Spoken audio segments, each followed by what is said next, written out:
તો દિવાળી પર્વ નિમિત્તે દ્વારકાધીશ મંદિરને પણ રંગબેરંગી લાઇટોની રોશનીથી ભવ્ય રીતે શણગારવામાં આવ્યું છે। મંદિરના શિખરથી લઈને પરિસર સુધી રંગબેરંગી રોશની કરવામાં આવી છે અને મંદિર ઝગમગી ઉઠ્યું છે। સજાવટને કારણે સમગ્ર દ્વારકા ધામ જાણે પ્રકાશમય બની ગયું છે। દ્વારકા આસપાસની ત્રિજ્યાના 10 કિલોમીટર દૂરથી આ જગત મંદિર રંગબેરંગી લાઇટની સિરીઝ અને અન્ય લાઇટિંગથી ઝગમગતું નિહાળી શકાય છે।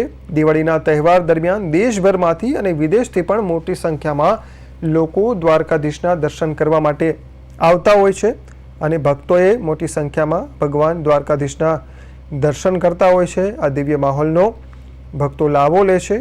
દિવાળીના પર્વ નિમિત્તે દ્વારકાધીશના દર્શનની સાથે સાથે સમગ્ર દ્વારકાધામ ભક્તિ અને આનંદના વાતાવરણમાં જાણે તરબોળ બન્યું છે।